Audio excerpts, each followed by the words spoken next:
bienvenue.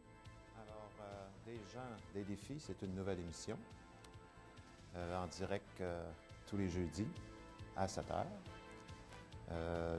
Comme c'est en direct, je vous rappelle que vous pouvez toujours nous téléphoner si vous avez des questions ou des opinions sur le sujet du jour. Je répète le numéro de téléphone 427-8663. Alors, qu'est-ce qu'on va faire au cours de ces émissions des gens, des défis? Comme le titre l'indique, nous allons inviter des personnes qui ont relevé des défis. On parle ici d'événements, de réalisations qui se sont passés dans la région. Je pense notamment à Musique en nous.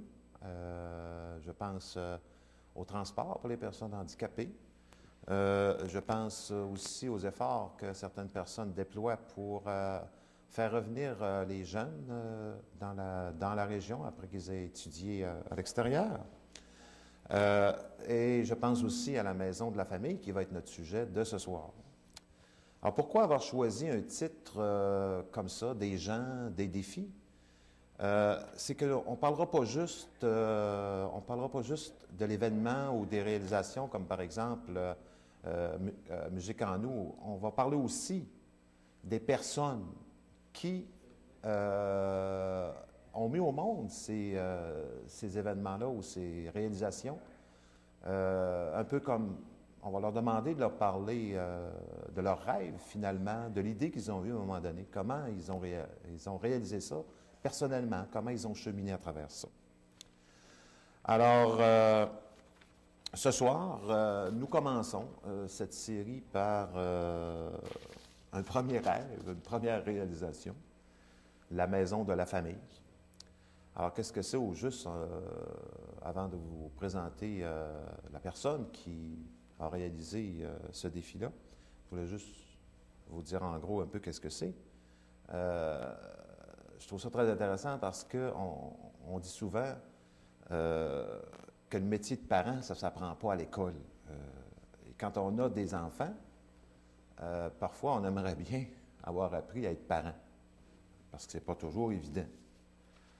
Par ailleurs, il faut admettre aussi que si on a parfois des difficultés comme parents, les enfants aussi ne savent pas toujours comment on vit en famille, comment on vit avec des parents.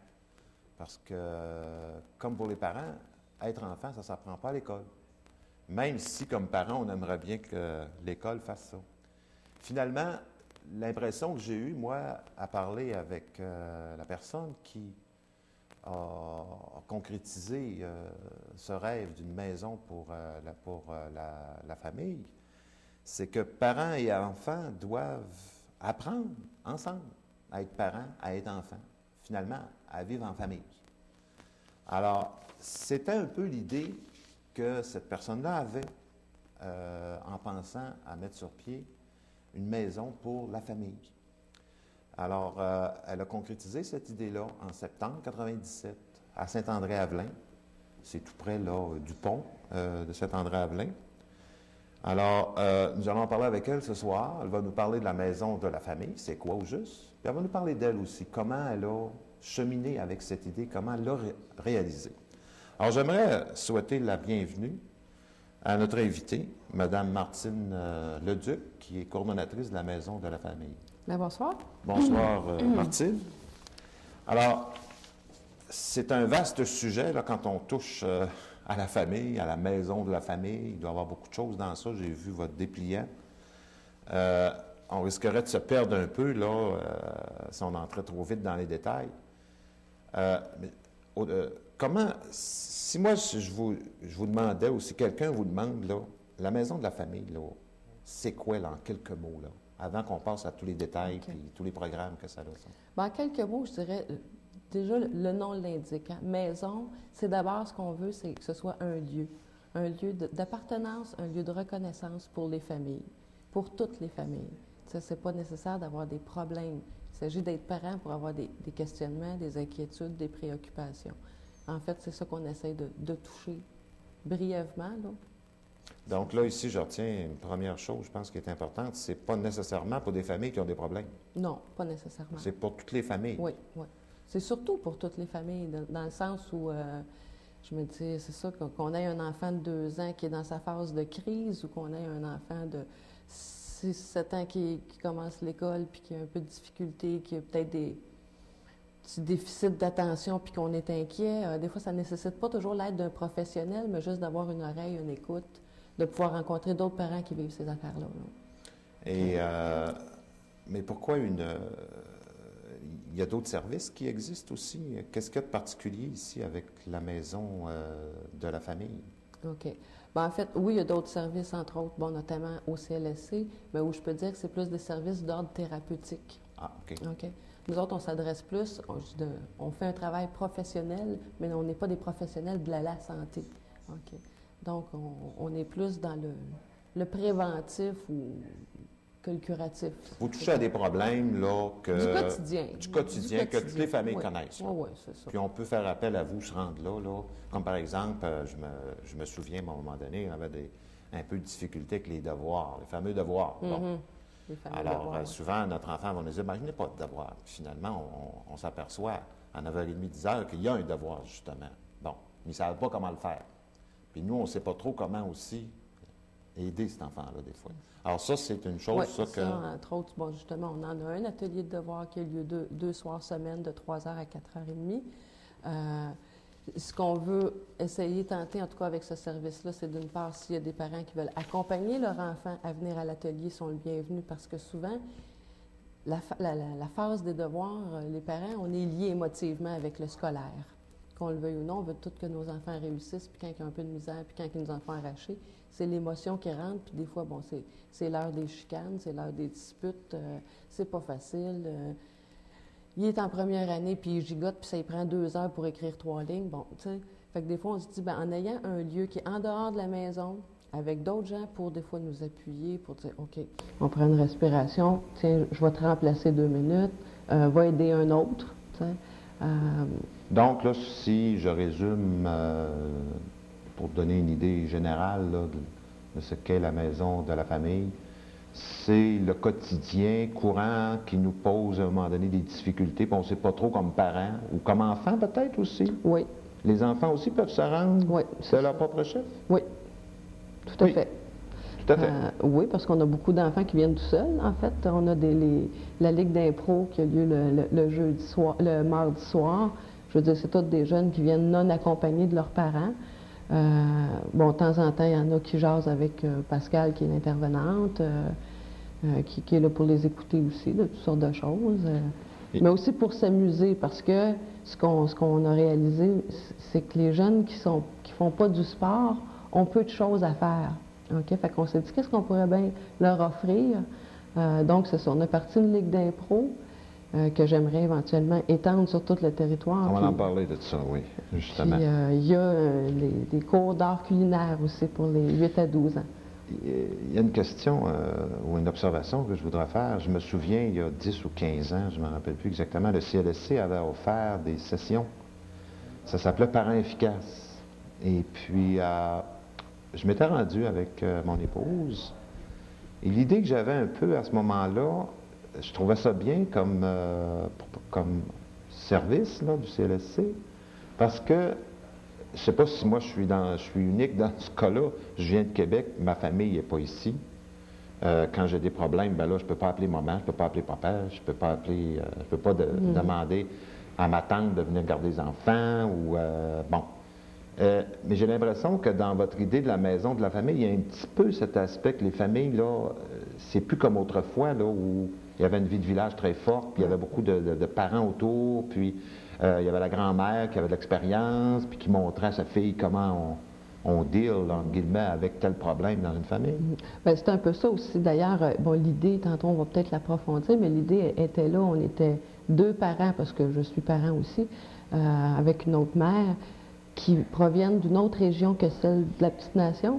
Puis on se retrouvait avec, bon, c'est ça, peu de familles alentour et tout ça, puis on se disait, ce serait le fun d'avoir un lieu où pouvoir s'appuyer sur quelque chose, ça côté.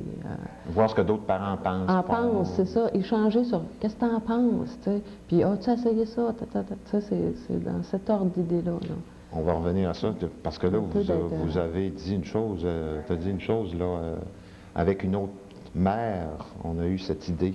J'aimerais peut-être qu'on parle un peu de l'historique. Ça a ouvert en septembre 97, mais je suppose qu'il y a eu bien de la préparation, là, avant septembre 97.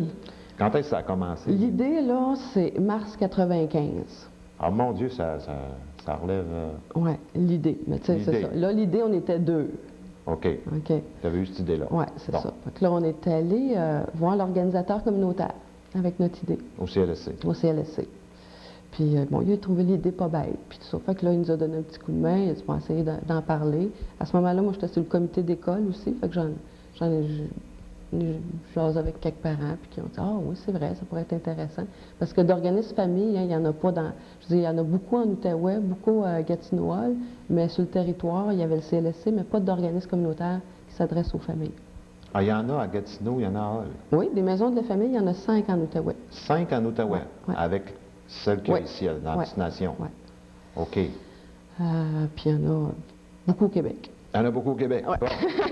Alors, ça a d'abord commencé en mars 95, entre parents, vous en avez parlé, vous avez été voir un organisateur communautaire au CLSC. Là, il vous a donné un coup de main, je suppose, pour essayer d'arranger un petit peu ça. aussi pour éclaircir, bon, c'est quoi qu'on veut, c'est quoi qu'on vise, c'est quoi nos objectifs, d'approfondir un petit peu, là, d'orienter mieux nos idées. Oui. Puis ben là, on s'est mis à faire un peu de recrutement, d'en parler, etc. Tranquillement, on a formé un comité, un CA provisoire. Un conseil d'administration. C'est ça, conseil d'administration provisoire. Puis, bon, tu train va loin. Moi, comme j'étais en congé de maternité, j'avais du temps. Bon. Donc, je me suis mis, je suis allée rencontrer la coordonnatrice de la maison de famille à Vallée de la Lièvre. Bon, le regroupement des organismes communautaires. Je suis allée me promener, me renseigner comment ça fonctionnait. Vous vous êtes monté un plan d'affaires en quelque sorte. En quelque sorte. C'est comme une entreprise. Oui, ça ressemble à ça, finalement. Abus social. Là. Abus social, c'est sûr, là, mais savoir un peu où vous alliez avec d'autres. Vous avez formé un conseil d'administration. Mais là, une question de sous aussi, ça coûte quelque chose, ça, là. Oui, le financement. Oui, d'ailleurs. Qui finance ça? Bien, les 2 premières années, on s'est financé, je veux dire, moi, mes frais de déplacement, il n'y a pas personne qui me les a payés, là. Mes interurbains non plus. Bon, bref, c'est ça. Les 2 premières années, c'était de nous-mêmes, là. Avant que ça rouvre, là? Oui. Avant qu'on connaisse, qu'on sache qu'on va avoir du financement, il y avait beaucoup de démarches à faire. Oui, c'est ça, au cours des démarches. Là, bon, tu sais, l'incorporation, etc. Bon, on a eu quelques petits coups de main, là. On est allé voir notre député, hein. Puis, qui nous a encouragés. Puis, donc c'est ça, on s'est informé comment ça fonctionnait, les types de financement. Ce que j'ai appris, bon, c'est que les maisons de la famille, compte tenu ça touche l'aspect social et tout ça, c'était, bon, il y avait en partie les régies régionales qui pouvaient éventuellement nous financer, nous donner du financement. Mais bon, c'est toujours une question de date, hein. Les demandes de financement, c'est à telle date, c'est pas à telle date, fait que c'était au printemps. Bon, ça, je comprends. Mais finalement, là, qui finance ça aujourd'hui? OK. La majorité du financement provient de la Régie régionale de l'Outaouais. La Régie régionale de la santé, services sociaux, c'est ce qu'on appelle, OK. Oui. Qui gère tout le secteur santé, là. C'est eux autres qui financent ça principalement. Principalement, oui. Vous avez d'autres sources de financement aussi? Oui, on a du financement qui provient du fédéral, un programme qui s'appelle Programme d'action communautaire pour enfants. OK. Qui, eux, financent un de nos ateliers en particulier. Pour les enfants? Oui. Et les employés, est-ce qu'il y a des programmes là, qui... OK. J'ai un employé c'est une subvention salariale. Les 2 autres, c'est la maison de famille qui les assume. Qui les assume. Oui. Justement, est-ce qu'on peut juste donner une idée, là, comment est-ce qu'il y a de personnes qui travaillent là? On est 3. Vous êtes 3 personnes? Une nouvelle qui s'est ajoutée en janvier et que ça allège beaucoup. Oui, c'est très agréable. C'est ça. Il y a moi qui fais plus la gestion, si on peut dire, la représentation, etc. Les finances, les idées aussi un peu. Il y a Pascal qui, elle, est plus au niveau de l'animation des ateliers. Et avec Marielle. Marielle, c'est notre soutien de toute catégorie. La femme à tout faire. Oui. Et puis elle est bonne. Elle est bonne. Vous êtes chanceuse. Bon, alors, ça, c'est... là, ça l'a ouvert en septembre 97. Les services que vous offrez, là, quels sont les services que vous offrez aux familles? On a mentionné un petit peu, là, tantôt, faire le devoir, bon. Mais en détail maintenant, là, si on peut avoir une idée, là, je pense que les parents sont bien intéressés, là. OK. Notre ancêtre, même si on est jeune, l'ancêtre de nos ateliers, c'est celui qui s'appelle le sac à dos, OK, qui s'adresse aux parents et aux enfants de 1 à 4 ans. OK? C'est un atelier où ils font des activités, du bricolage, de la chanson, des jeux, mais où les parents demeurent avec l'enfant. C'est dans le sens où on peut-tu se donner 2 heures dans la semaine pour faire une activité avec notre enfant? Parce que souvent, on a beau être à la maison, mais il y a le ménage, il y a ci, il y a ça, Et c'est de se donner un temps privilégié pour faire une activité avec notre enfant. Se sortir de chez nous, puis passer dans 2 heures avec notre enfant. Oui. Puis bon, aussi l'occasion de rencontrer d'autres parents, d'échanger. Ça, c'est plus une activité individuelle. C'est un parent avec son enfant. Non. Ben, je veux dire, non, c'est des groupes. C'est des groupes? Oui, c'est des groupes. OK, c'est des groupes. Sont 5, 6, 7, 8 parents qui viennent avec leur enfant. Et comme activité, des exemples? Bon, il y a des jeux éducatifs, il y a des jeux plus physiques, de couleurs, de sons. Ça le tente, là. Ben, je veux dire, c'est planifié avec les parents. Avec les parents. Au départ, les parents, avec l'animatrice, choisissent des thèmes. Bon, que ce soit les couleurs, la musique, les chiffres. Alors, comment on appelle ça encore? Ça c'est le sac à dos. Le sac à dos. Oui, le sac à dos. Pourquoi le sac à dos? Ben, c'est ça. On se disait, ben, ça donne l'occasion de remplir un petit 2 heures notre sac à dos d'idées. Des fois aussi des idées de qu'est-ce qu'on peut faire à la maison avec nos enfants, des idées de bricolage. Il y a aussi à l'occasion, il y a des demandes qui sont faites de la part des parents auprès de l'animatrice. Ça serait le fun d'avoir que tu nous apportes de l'information sur tel sujet. À ce moment-là, ils partent à 2, dont Marielle et Pascal, parce qu'on en fait une à Namur, parce que notre philosophie, c'est de se déplacer aussi quand c'est possible. Donc, à ce moment-là, Marielle va avec Pascal, Marielle s'occupe plus des enfants et Pascal apporte l'information aux parents. On vient dans 2 minutes, on fait une pause et on va approfondir un petit peu ça. Attendez. Votre Majesté tolérerait-elle vraiment que les décisions de votre gouverneur général, le vice-roi nommé au Canada par la reine elle-même, puissent être rejetées par des membres élus? Oui, Lord Melbourne, nous vous assurons que oui. Vous voulez dire que Victoria de Grande-Bretagne sacrifierait son pouvoir royal à d'obscurs politiciens de Montréal ou de Toronto? Lord Melbourne, Monsieur Lafontaine et Monsieur Baldwin ne souhaitent que l'équilibre au sein de la colonie. Grâce à ce quoi encore, Lord Melbourne? Gouvernement responsable, madame. Gouvernement responsable, c'est cela, oui. Et si nous refusions, Monsieur le Premier ministre? Nous serions témoins d'une autre rébellion, je le crains. Gouvernement responsable. Notre gouverneur général, contrôlé non par nous, mais par une assemblée élue. C'est une idée canadienne. Quel dommage, madame. Très bien, Lord Melbourne. Nous savons quelle décision prendre, je crois.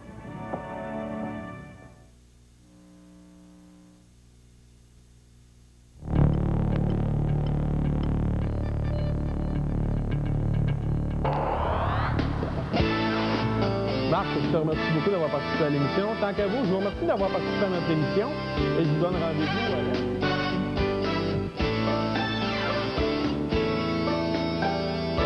La télévision communautaire se distingue des autres canaux par sa détermination à refléter le génie d'une communauté en pleine effervescence. Réalisée avec fierté par vous et pour les gens d'ici, la télévision communautaire devient le témoin de notre vie et le porte-parole de nos gens. C'est un moyen unique de communiquer. Elle permet de transmettre et d'échanger nos idées, de partager nos passions. Elle informe, elle communique, elle enseigne. À la télé communautaire, on s'y retrouve. Pour l'entreprise. Pour Poursuivez l'avance. 2 jours encore.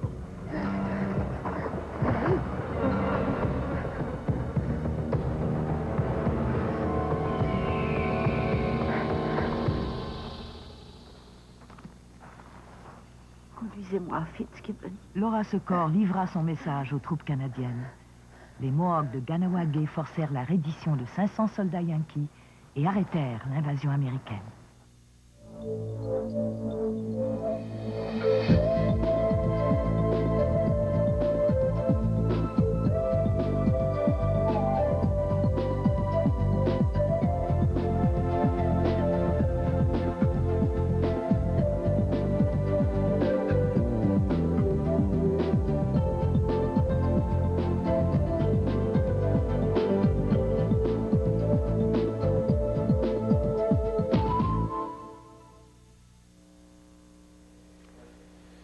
Alors, on parlait d'une première activité de la maison de la famille qui s'appelle Sac à dos.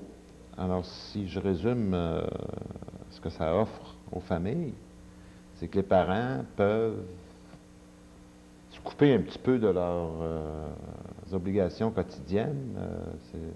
Comme parents, je pense que on est toujours pressé, on a toujours des choses à faire. On n'a jamais toujours le temps de passer quelques moments avec ses enfants. Alors, ça permet aux parents, justement, de se sortir là,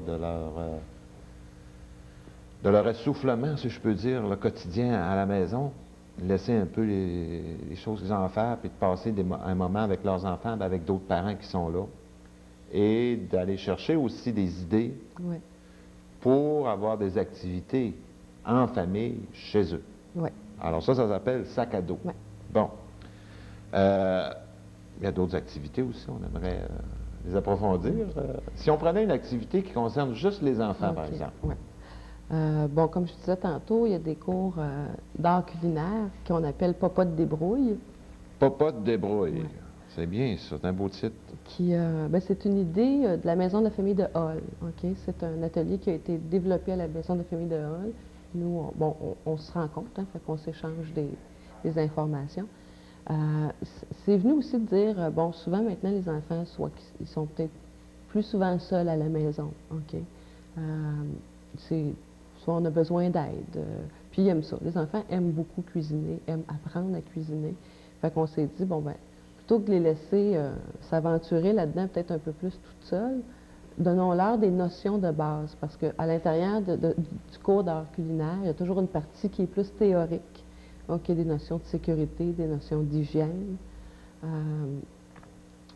différentes, là, c'est ça, sécurité, hygiène, alimentation, avec le guide alimentaire, c'est quoi une bonne nutrition, puis c'est ça. Donc, il y a une partie théorique, puis une partie, ils cuisinent. Ils cuisinent? Ah oui, ils cuisinent, puis ils apportent leur petit bol chez eux, puis ça leur fait soit un lunch pour le lendemain, ou on en a même, j'en ai une petite fille qui a amené ça chez elle, puis dans la fin de semaine, elle leur fait son riz aux légumes, puis... Est-ce que la nourriture est fournie par la maison de la famille? Oui. C'est ça, c'est une activité qui est gratuite. Qui est gratuite? La majorité de nos activités sont gratuites, ou quand il y a un coût, c'est un coût qui est plus symbolique. Je pense que c'est un point qui est à noter. La majorité des activités sont gratuites. Principalement lorsqu'elles s'adressent aux enfants. Oui, je peux comprendre. Toutes les activités qui s'adressent aux enfants, elles sont gratuites. Les ateliers qui s'adressent plus aux parents, des fois, c'est ça, il y a un certain coût, ne serait-ce que pour défrayer des coûts de papier.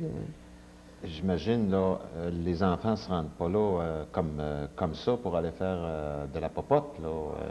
Comment ça fonctionne au juste, là? Oui. Est-ce qu'ils vous téléphonent? Les parents vous téléphonent?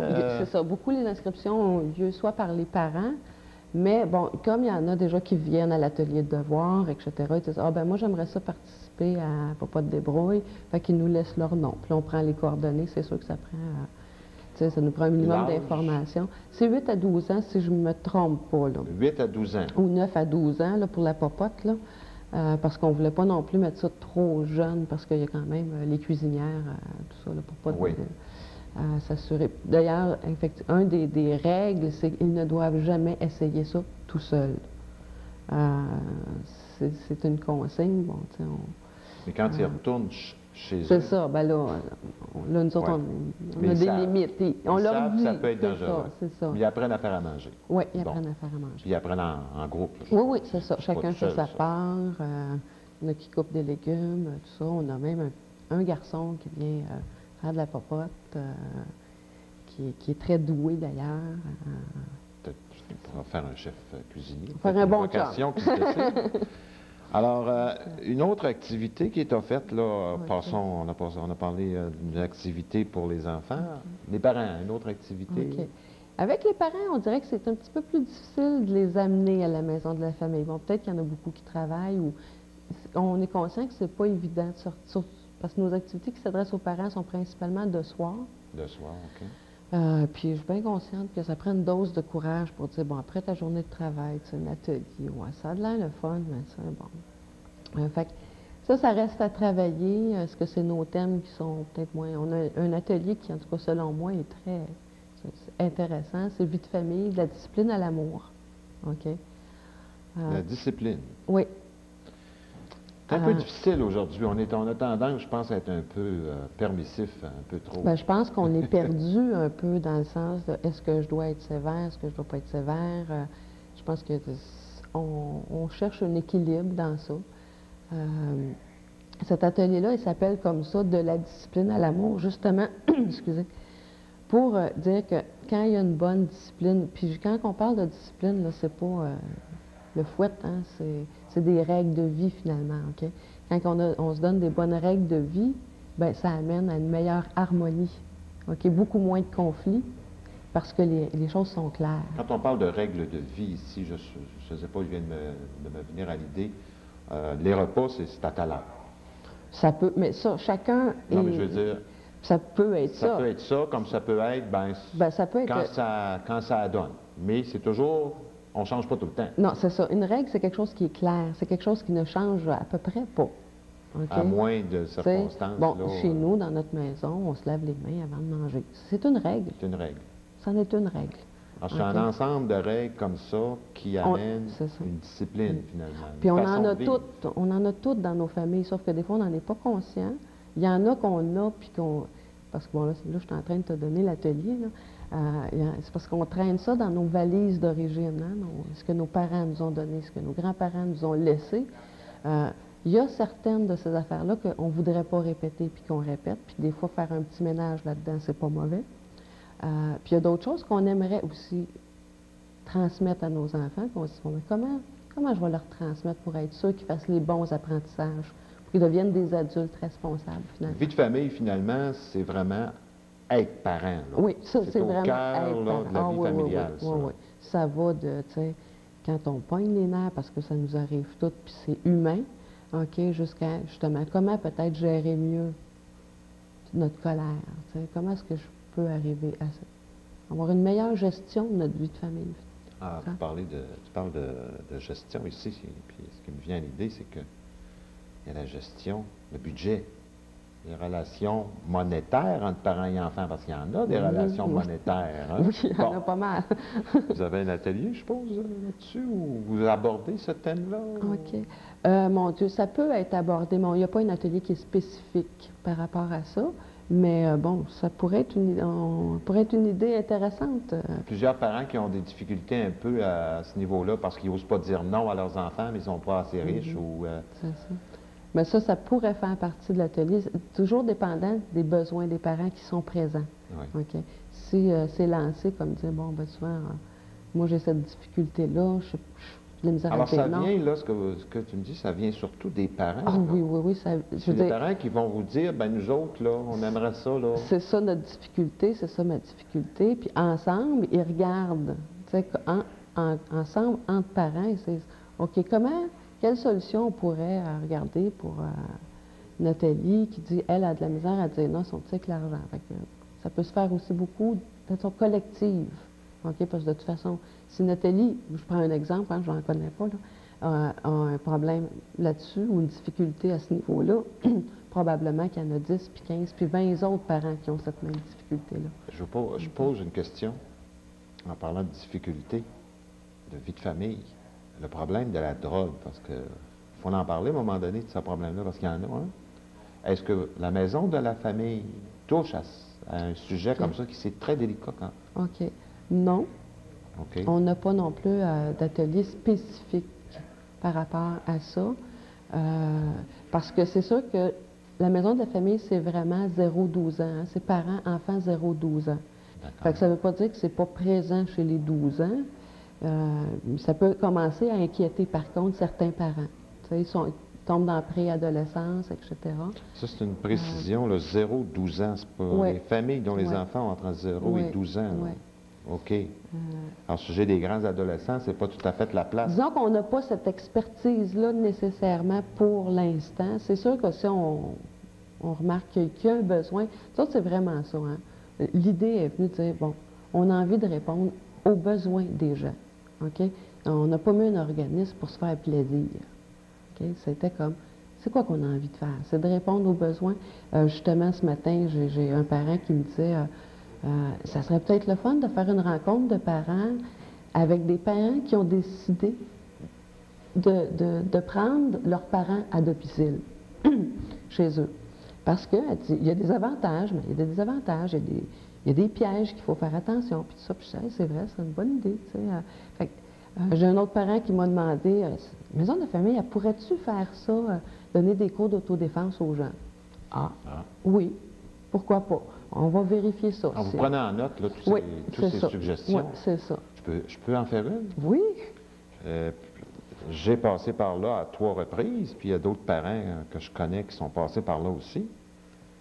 Quand nos enfants passent du secondaire au cégep, on est un peu... D'abord, ils partent, parce qu'il n'y a pas de cégep dans la région. Bon. Là, comment tu t'organises avec ça, etc. Il y a beaucoup de problèmes, c'est beaucoup d'inquiétudes, bon, puis c'est pas évident, là. Là, je commence à avoir une certaine expérience après 3, là. Une chance, j'en ai pas d'autres parce que c'est suffisant, là, 3 fois, là. Mais ce serait peut-être une chose, ça, je pense qu'il y a beaucoup de parents, parce qu'on est dans une région où les jeunes doivent aller étudier à l'extérieur. Effectivement. C'est quelque chose, d'ailleurs, que je suis en train de mijoter parce que c'est pas la première personne à m'en parler. Puis comme tu as une grande expérience, tu pourrais même être une personne ressource intéressante pour ce genre de discussion-là, de préparer. Comment on peut préparer les jeunes, comment on peut préparer les parents à ce départ-là. Oui, c'est vraiment ça. Là, c'est juste un manque de ressources pour le moment qui empêche de faire ça. C'est sûr que c'est ça. On ne pourrait pas répondre à tous les besoins immédiats parce qu'on est quand même juste 3. Qui avons des enfants aussi. Hein? On a des familles, puis pour être cohérent, il faut être un petit peu à la maison aussi de temps en temps. Oui. Ça, c'est un autre point, ça, les pères absents, là, ou les mères absentes maintenant, à cause des exigences là, du marché du travail.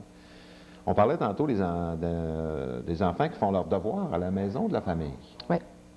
J'aimerais qu'on revienne là-dessus. Okay. Est-ce que c'est une activité ou un programme, ça? Ou...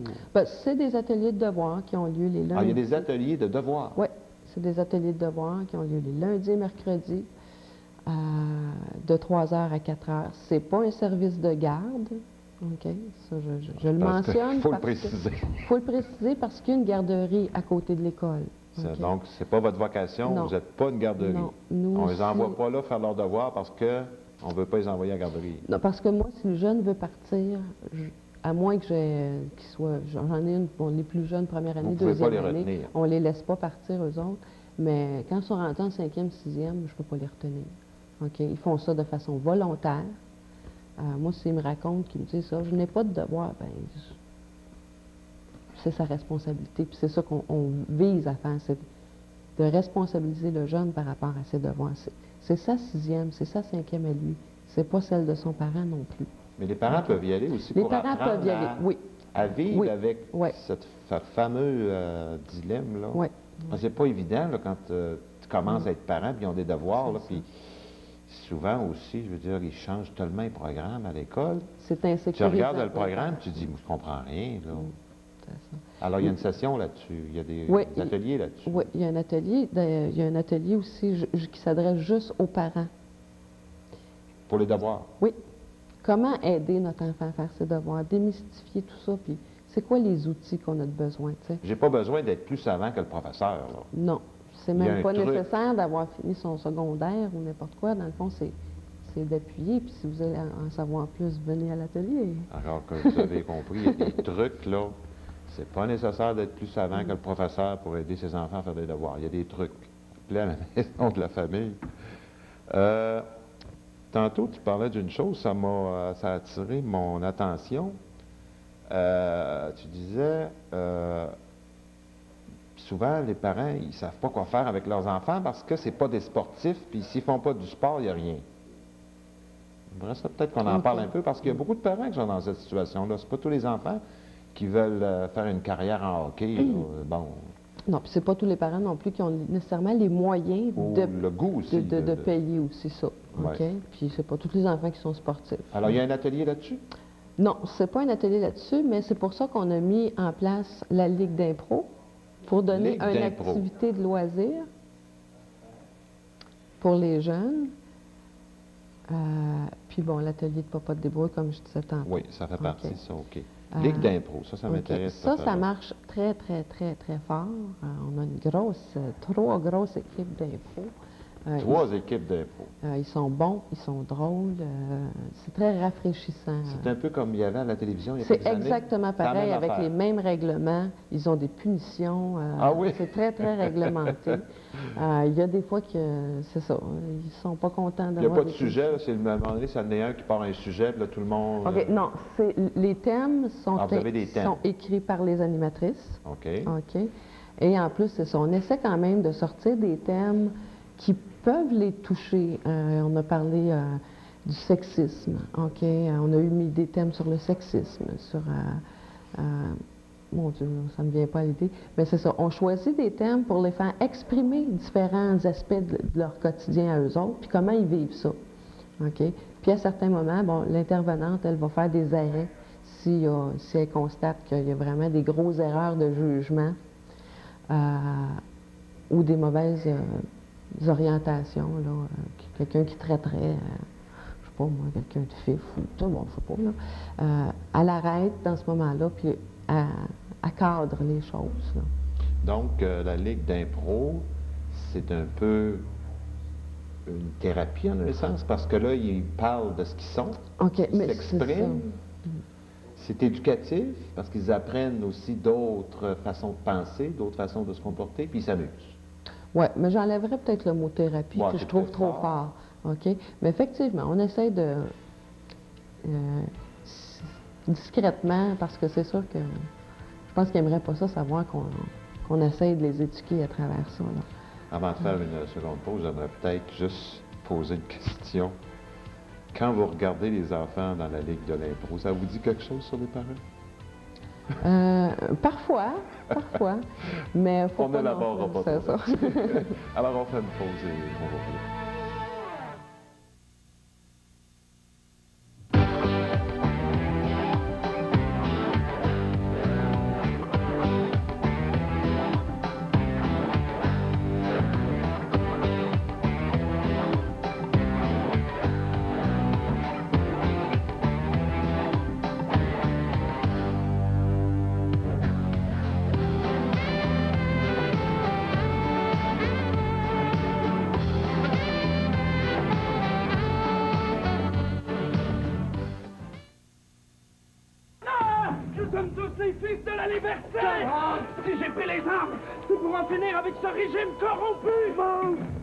Je suis un patriote, mais je suis contre cette insurrection armée. Notre peuple exaspéré doit répondre aux provocations des bureaucrates qui nous poussent au désespoir. Ce ne sont pas les armes que nous devons prendre, mais le contrôle de l'instruction des industries de l'économie politique. Les deux races peuvent coexister sans que l'une soit esclave de l'autre. Grâce à des collaborateurs, Étienne Parent, l'éditeur du journal Le Canadien, continua de publier ses éditoriaux pendant les quelques mois que dura son incarcération. Votre journal, monsieur le directeur. Merci. Hold it.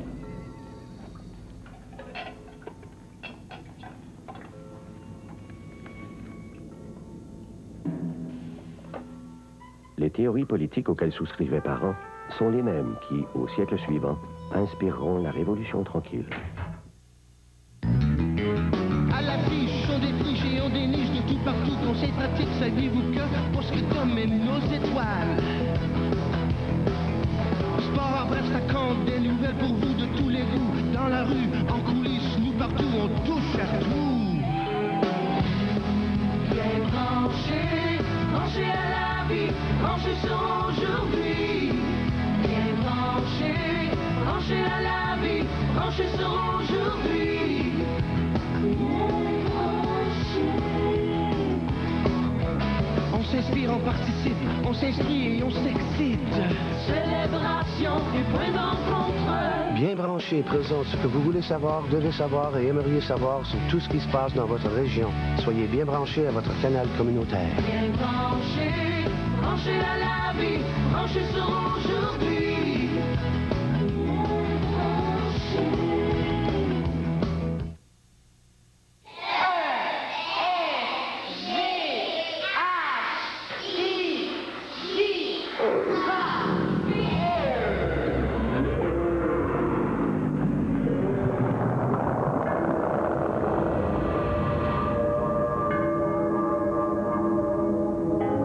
Centraide soutient des centaines d'organismes, dont plusieurs combattent la faim. Donnez généreusement.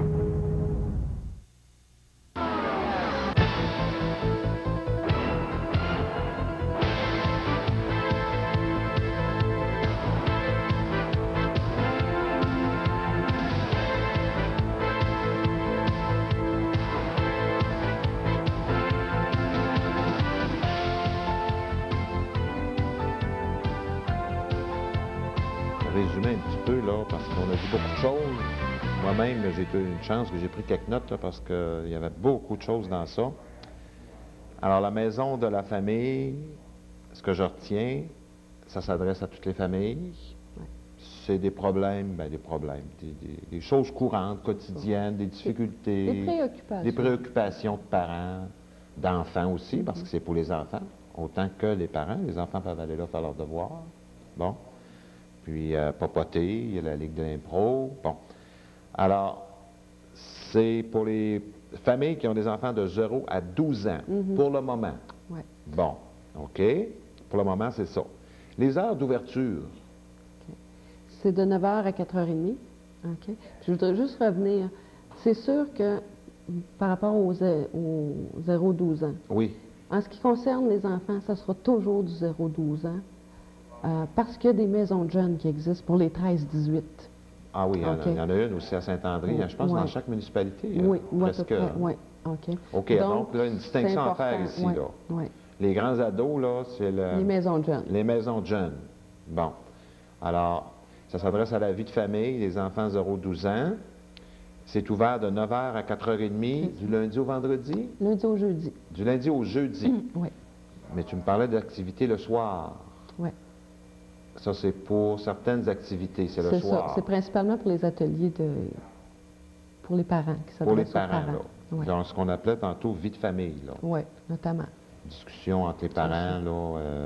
Bon. Je résume, j'ai pris des notes, là. Les activités, il y a sac à dos.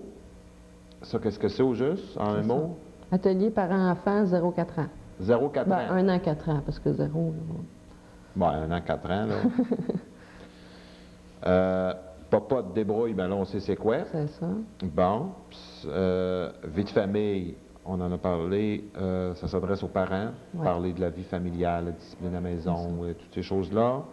Les ateliers de devoirs. Oui. Bon. Les parents peuvent aussi apprendre à aider leurs enfants à faire leurs devoirs. Et votre gros hit, là, d'après ce que j'ai compris, c'était la Ligue d'impro. Oui. Bon. Auprès des jeunes, en tout cas, c'est le gros hit. C'est le gros hit pour le moment. Ouais. Bon. Alors, ça, c'est la maison de la famille. Il y a autre chose, hein, mais bon. On peut peut-être les ajouter tout de suite. Bien, je glisserais, en tout cas, entre autres, parce que ça, celle-là n'est pas populaire, puis je trouve ça bien dommage. C'est un atelier qui s'adresse aux pères. Aux pères! Ah, les fameux pères. Ouais, je ne sais pas si c'est parce qu'ils sont gênés, si c'est parce qu'ils n'ont pas le temps, s'ils pensent que c'est trop... qu'ils vont trop parler de leurs émotions, puis que ça les dérange. Ça les dérange. Je ne sais pas. Mais c'est un bel atelier qui est animé par un père. C'est pour essayer d'exprimer comment ils vivent leur paternité. Okay? Parce qu'à l'aube de l'an 2000, si je peux m'exprimer ici, les paternités sont de plusieurs formes. Hein? Certains pères se retrouvent le parent d'enfants de la nouvelle conjointe, mais il ne voit pas son propre enfant. Bon, tu sais, les familles recomposées, les pères de fin de semaine, une fin de semaine sur deux, les pères partagés. En tout cas, il y a beaucoup de choses qui se vivent à travers ça. La place des mères, il faut le dire, on en prend de la place. Tu sais. On veut bien qu'ils partagent les tâches, mais je pense que les mères, on a un bout à faire dans le sens où on ne cède pas notre place facilement à ce niveau-là. Bon, ils vivent sûrement des choses par rapport à ça. Donc, c'est vraiment un lieu là, pour exprimer ça. Je ne suis pas l'experte dans cet atelier-là parce que je ne suis pas un père, mais je trouve que ça pourrait être intéressant qu'elle puisse fonctionner. C'est un thème, ça. On veut dire, ça fait longtemps moi, que j'entends parler des pères absents, là. Il semble qu'ils soient encore. mais ils sont là, les pères sont dans leur milieu, dans leur famille. Mais d'arriver à les faire exprimer qu'est-ce qu'ils vivent, ça, c'est peut-être une autre histoire. On pourrait en parler longtemps. OK, donc il y a cette autre activité qui s'adresse aux pères. Gênez-vous pas, c'est animé par un père aussi. Puis un père, là. Un père, c'est pas un psychologue, c'est pas un hug quelque chose, là. C'est vraiment un père ordinaire. Il n'est pas là pour me dire que je suis tout croche puis je fais ça pas du tout, pas du tout. Il est là pour parler avec moi, pour m'aider à comprendre un peu. Puis, surtout si je vis certaines situations. Là. Démystifier, là, tu sais, tout ça, là. Une question que je me pose, c'est que la maison de la famille, elle est située à Saint-André-Avelin. Moi, si je reste à Boileau ou si je reste à Duhamel, je fais quoi? Effectivement, c'est un problème de la région, hein, de territoire. Je pense qu'il y a 2900 kilomètres carrés sur le territoire. Là. De rejoindre toute la population, c'est pas facile. Moi, ce que je souhaite le plus au monde, c'est d'avoir motorisé pour transporter nos ateliers dans toutes les municipalités quand le besoin est là.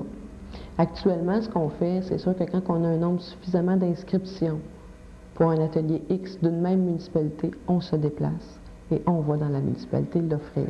Okay, c'est pour ça qu'il y a un atelier sac à dos qui a lieu à Namur, parce qu'il y a assez d'inscriptions pour qu'on puisse l'offrir à Namur. On en a eu un à Montpellier à l'automne, parce qu'il y avait assez d'inscriptions pour Montpellier. Donc, s'il y avait à un moment donné plus d'inscriptions dans une municipalité X, dans la mesure où on est capable financièrement, qu'on a les ressources et tout ça, on se déplace puis on y va.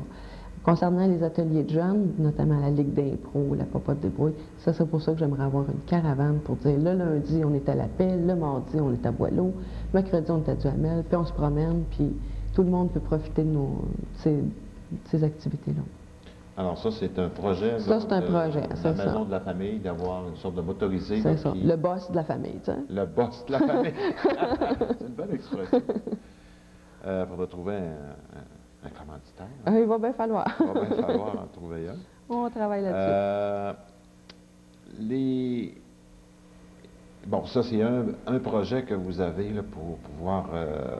que vous avez là, la maison de la famille, d'avoir un motorisé pour se déplacer puis aller rencontrer les gens sur place. Est-ce que vous avez aussi d'autres rêves ou d'autres objectifs? Comment vous voyez ça, là, la maison de la famille? Là, moi, comment je la vois, la maison de la famille, là, c'est que n'importe quand, les parents ne soient pas gênés de rentrer un matin, tu sais.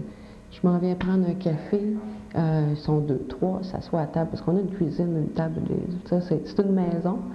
Que les gens ne soient pas gênés, qu'ils se sentent chez eux, qu'ils s'approprient cet organisme-là, comme si c'était à eux autres. C'est vraiment mon rêve. Est-ce qu'il y a des parents qui viennent ou qui vous appellent à la maison de la famille, puis que vous sentez là, qu'ils viendraient, mais ils ont peur qu'ils pensent que les gens pensent qu'ils vont là parce qu'ils ont des problèmes? Je ne sais pas si... Je ne peux pas dire que je l'ai vraiment senti, mais c'est souvent une question qu'on me pose. Est-ce que la maison de la famille, c'est-tu pour le monde qui ont des problèmes? T'sais? Fait que à ce moment-là, je réponds, non. C'est comme, faut que le mot se passe à un moment donné. Je veux dire, c'est sûr, on a 1 an et demi d'existence. C'est quand même pas beaucoup pour un organisme, je pense, là. Mais c'est ça. Je pense que c'est important, de le répéter. On n'apprend pas à être parent à l'école. On fait des gaffes. Des fois, on ne sait pas comment faire, sans faire nécessairement une gaffe. On ne sait pas trop comment faire.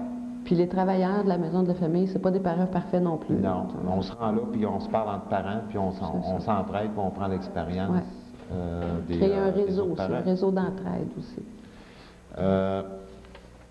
Sur un plan personnel, merci. Ça, c'était une idée que tu as eue à un moment donné. Tu l'as réalisé, cette idée-là. Ça marche. La maison, elle est là. C'est sûr qu'il y a encore beaucoup de choses à faire. Il y a des demandes, là, dont on en parlait là, tantôt pour des parents qui ne savent pas trop là, comment. Par exemple, quand nos enfants s'en vont au cégep, ce serait bien qu'on puisse, entre parents, avoir un atelier ou quelque chose où on pourrait en parler entre nous autres, voir qui fait quoi là, dans ça, puis prendre des... Bon. Mais là, cette idée-là, elle est en marche, elle s'est concrétisée, ça avance, ça marche assez bien, il semble que le financement soit assez bien assuré aussi. Est-ce que tu as d'autres rêves, si je peux dire, ou d'autres idées, là, un coup que ça va commencer à être assez solide, puis qui est assez gros? OK, puis... après la maison de la famille, là? Après, ou à côté. À côté de, là, ah, ben oui. quand ça va marcher un peu tout seul, là. Je passe ma vie à faire ça, là. Quand ça va marcher un petit peu tout seul, là. Tu vas te retrouver un petit peu en chômage, en quelque sorte, là. OK. C'est d'autres choses que tu veux faire? Oui. Un des rêves que j'aimerais, parce que, bon, je regardais, à Noël, il y avait le spectacle de musique pour Noël qui était préparé par l'École Providence et J.M. Robert. Oui. Et il y avait un monde, il y avait un embouteillage à Saint-André, puis je me disais, il y a une volonté au niveau culturel, musical, les peintres, artisanat, il y a une richesse dans Petite Nation. Ce que j'aimerais essayer, bien, pas tout seul, bien sûr, on n'est jamais tout seul en arrière des rêves, là. C'est une maison de la culture pour la Petite Nation. Une maison de la culture. Ouais. J'en prends note.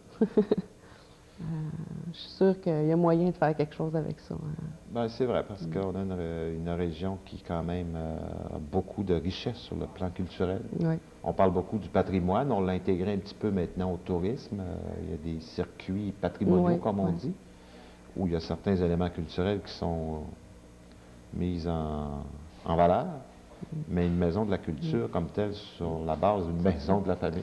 Oui, mais qui aurait notre couleur. Ben moi, je pense, quand je pense à la maison de la culture, il pourrait avoir des ateliers justement qui s'adressent aux jeunes au plan musical. Il pourrait avoir des ateliers d'écriture de chansons. Ça pourrait être beaucoup plus large, peut-être. C'est ça, que ça prenne notre couleur. C'est un appel que tu lances à tous là, ce soir, là, ceux qui sont intéressés à mettre sur pied une maison de la culture. Ils téléphonent à la maison de la famille. Bon, pourquoi pas? Alors, merci beaucoup, Martine. C'était très intéressant. C'est moi qui te remercie. Je pense que c'est une belle initiative. Et je pense que ça a été aussi beaucoup de travail, mettre ça en place. J'aimerais noter quelque chose, par exemple. On n'est jamais toute seule derrière un rêve. J'ai une équipe formidable qui a travaillé avec moi. Vous avez un conseil Oui, j'ai un conseil d'administration qui est extraordinaire. Il y a eu des gens aussi que je pense à la Corporation de développement communautaire Rond-Point qui m'ont supporté aussi, à l'organisateur communautaire, au regroupement des autres. Bon, on ne fait pas ça tout seul. Je pense que tout seul, ça serait peut-être un peu difficile d'y arriver. Mais comme toujours, en me basant sur mon expérience, derrière les grands événements, les grandes réalisations, il y a toujours au moins une personne là, qui l'a tenu. Peut-être qu'il y a une personne clé qui va chercher les appuis nécessaires. Alors, au nom de toutes les familles, je te félicite. Bien, merci beaucoup. Merci beaucoup de nous avoir donné, parce que tu as mis beaucoup de toi-même, je pense, d'avoir donné cette maison de la famille. Et puis, ben, on se croise les doigts pour la maison de la culture. Je pense que tu peux déjà compter sur moi là-dessus. C'est une chose que j'aimerais bien éventuellement voir concrétiser dans la région. Pour le moment, je l'ai concrétisé sur Internet. Bon, ben, prochain dossier. Un petit peu, un tout petit peu. Alors, mesdames et messieurs, c'était notre première émission. Ce soir, nous avons parlé de la Maison de la Culture. De la famille. De la famille, excusez-moi. Un lapsus. On a vu comment une personne a concrétisé cette idée-là. Et qu'est-ce que cette maison-là offre maintenant aux familles.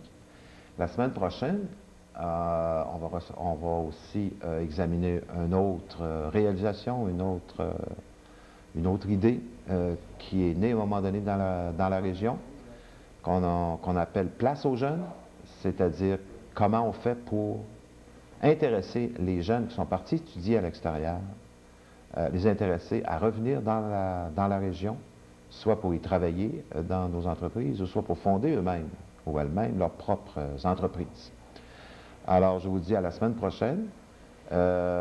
N'oubliez pas que cette émission est rediffusée, dites-le aux autres, rediffusée le vendredi à 7 h et le dimanche à 7 h. Alors, au revoir et merci d'avoir été avec nous ce soir.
Les éléments de décor sont une gracieuseté d'ameublement des rochers.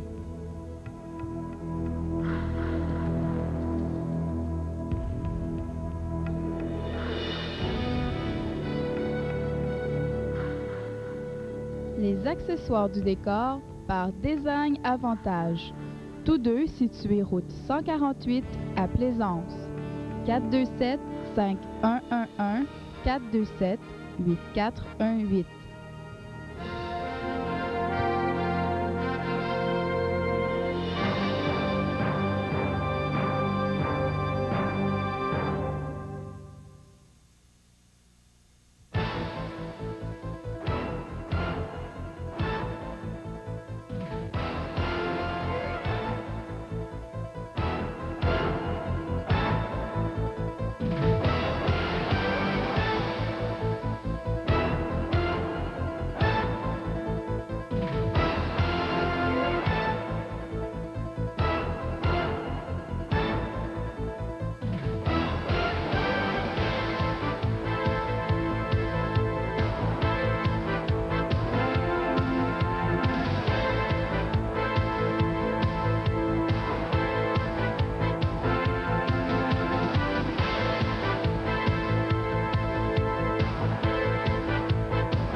Bienvenue à cette émission des gens des défis.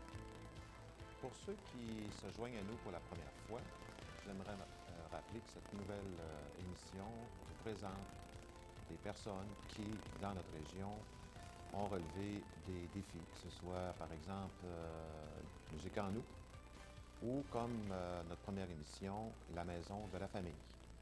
Alors, on s'intéresse certes à la réalisation comme telle, on va en parler, vous dire ce que c'est, mais on s'intéresse aussi aux personnes qui sont derrière ces réalisations-là, ces personnes qui, pour les uns ou les ont réalisé un rêve, pour d'autres ont relevé le défi qu'on leur proposait.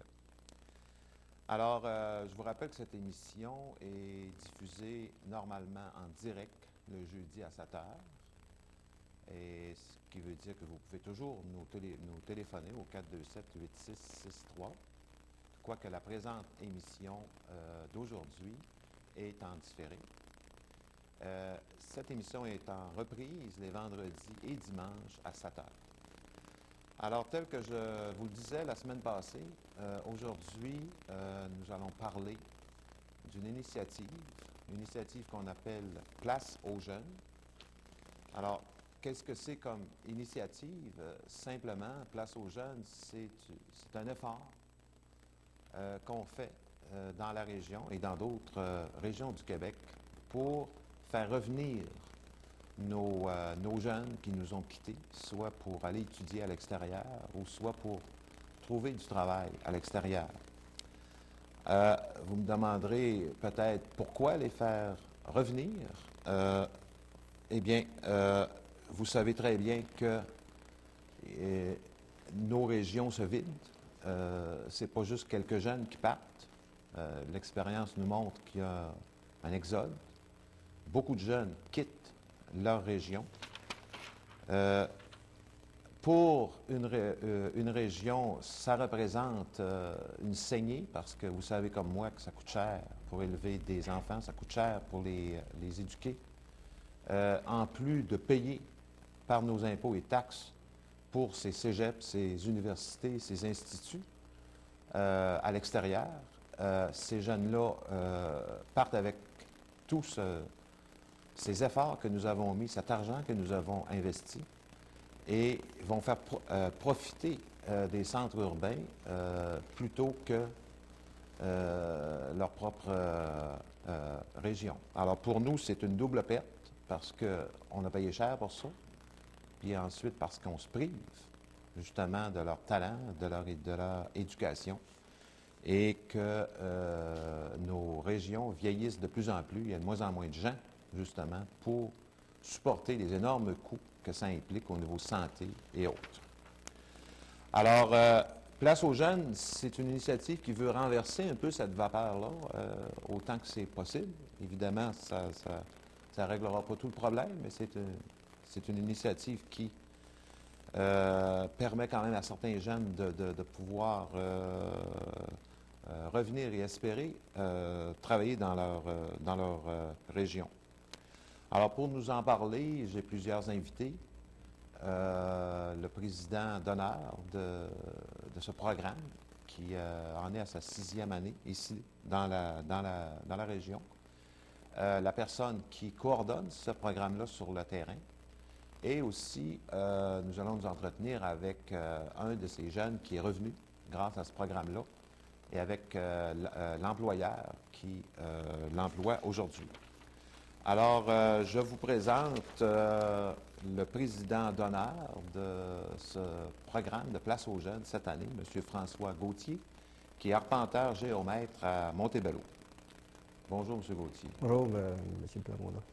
Alors, pour nous parler un petit peu, là, en gros, là, de cette initiative-là, vous êtes le président d'honneur. Exactement. En quelques mots, là, qu'est-ce que c'est au juste, comment ça va fonctionner cette année, là, Place aux jeunes? Cette année, ça va fonctionner principalement de la même façon que ça a toujours fonctionné. C'est-à-dire que Place aux jeunes, c'est une initiative qui permet de montrer aux jeunes de la région, soit ceux qui sont partis ou ceux qui sont à la veille de partir, pour aller étudier à l'extérieur. C'est pour leur démontrer qu'il y a du potentiel dans la région. Il y a des possibilités pour eux de revenir. Alors, voilà l'objectif de Place aux Jeunes. Place aux Jeunes, ça se passe principalement sur 3 fins de semaine. La première fin de semaine consiste à leur démontrer, parfaire leur connaissance de leur région, soit tant au niveau géographique, économique, social. Souvent, les jeunes, au début de la vingtaine, on ne connaît pas nécessairement notre région parfaitement. Et puis c'est normal, sauf que Place aux Jeunes vient, dans le cadre d'une fin de semaine, leur permettre d'approfondir ces connaissances-là et de leur faire découvrir justement les potentiels qu'elles recèlent. Une deuxième fin de semaine, elle sert à permettre aux jeunes de nouer des liens, créer un réseau de contacts avec les acteurs socio-économiques de la région et politiques aussi. Donc, les jeunes vont pouvoir rencontrer des maires, des décideurs, donc, vont pouvoir rencontrer des gens d'affaires qui ont leur entreprise dans la région, et puis différents acteurs de ce type-là. La troisième fin de semaine, elle va leur permettre donc d'approfondir les connaissances sur vraiment le potentiel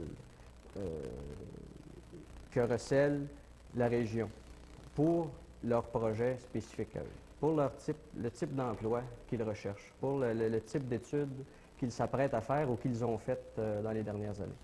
Donc, ça permet souvent de leur ouvrir les yeux, de leur dire oui, c'est possible, que de revenir travailler et de vivre dans cette belle région de la petite nation. Bien, vous en savez vous-même quelque chose, parce que sans avoir passé nécessairement par cette initiative de Place aux Jeunes, vous avez été étudié à l'extérieur, vous êtes revenu. Oui, j'ai eu cette grande chance de pouvoir revenir vivre dans ma belle petite région que j'adore. On y trouve ici une qualité de vie exceptionnelle, autant au niveau social que pour éduquer nos enfants. Alors, j'apprécie beaucoup cette chance. C'est d'ailleurs la raison pour laquelle j'ai accepté avec plaisir la présidence de Place aux Jeunes. Je me suis dit, j'ai peut-être là l'occasion de transmettre cet espoir-là aux jeunes qui quittent la région, leur faire voir que c'est possible de revenir, qu'il faut le voir, y croire. Il faut se voir à la fin de leurs études. Ils ont le droit, ils peuvent se voir être des propriétaires d'entreprise ici ou des employés dans un domaine qu'ils aiment tout en travaillant dans leur région. Vous parlez après leurs études, mais est-ce que aussi Place aux Jeunes s'adresse à des jeunes qui aussi travaillent depuis quelques années à l'extérieur? Oui, je le crois. Il faudra peut-être demander à Stéphanie tantôt, mais je crois que oui. On s'adresse, dans le fond, à tous les expatriés, nos jeunes expatriés de la petite nation, qui auraient le goût de revenir dans la région. Donc, Place aux Jeunes s'adresse à eux. S'adresse aussi à ceux, je pense cette année, on élargit un petit peu notre bassin de population auquel s'adresse Place aux Jeunes.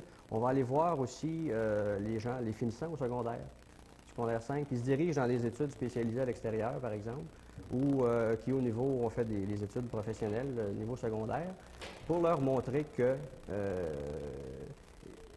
leur démontrer le potentiel. Donc, pour eux, ils pourront faire leurs études, soit en pensant que c'est possible de revenir dans leur région, et aussi, peut-être même, changer leurs études. C'est-à-dire, peut-être qu'à travers Place aux Jeunes, ils découvriront qu'il y a un certain potentiel qui les intéresse et qu'ils ne l'avaient pas vu. Donc, à ce moment-là, peut-être qu'ils pourront orienter leurs études en conséquence. Donc, c'est un peu une action préventive qui va se rajouter là, au programme. Si on veut, oui.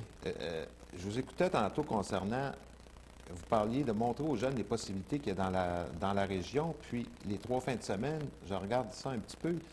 La première, c'est connaître la région, développer le réseau de contact avec les employeurs, les maires, etc., voir le potentiel.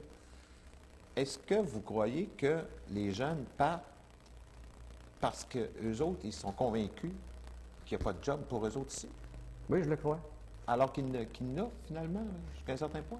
Moi, jusqu'à un certain point, je crois que oui. D'ailleurs, moi, quand j'ai quitté la région pour aller faire mes études en tant qu'arpenteur, je n'étais pas certain de pouvoir revenir. Je ne connaissais pas exactement le marché. Je ne savais pas s'il y avait une place pour moi. Puis tout au long de mes études, je faisais certaines études statistiques, je griffonnais des chiffres. Et puis, je suis passé par un chemin d'une association, par exemple, au départ. Et puis, tout ça m'a permis de voir que j'avais une mauvaise perception au départ du potentiel qu'il y a dans la région. Puis, je suis certain, à entendre parler souvent les jeunes qu'il n'y a rien dans la région, il n'y a rien à faire, c'est plate. Je suis convaincu qu'ils ne voient vraiment pas tous les potentiels, toutes les chances qui peuvent s'offrir à eux. Et ce programme-là, c'est administré par... C'est administré, il y a 3 organismes. Là. Il y a, je pense que le CLD, Papineau. Centre local de, de développement. Autrefois, la Corporation de développement économique. Autrefois, le CDE, okay. Corporation de développement économique. Il y a le SADC, le Service d'aide de développement des collectivités. OK. Ça, c'est fédéral? Oui, et puis il y a Carrefour Jeunesse Emploi aussi qui est impliqué dans le comité organisateur. Alors, merci beaucoup et puis bonne chance pour cette 6e édition du programme.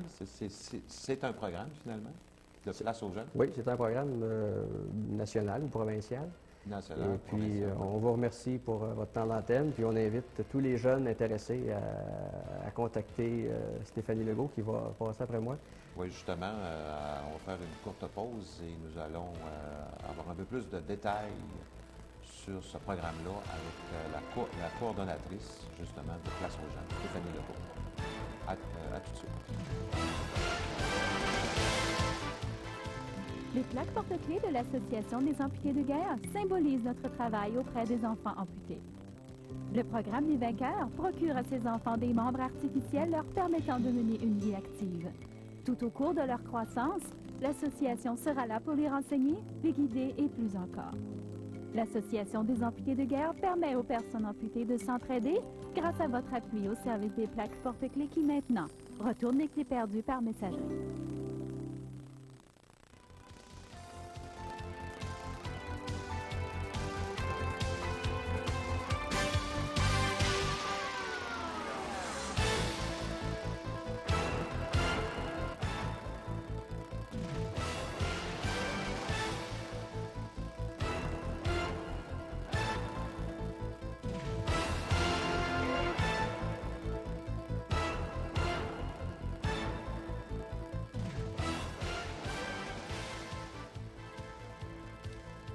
Alors, on continue avec notre sujet de la semaine.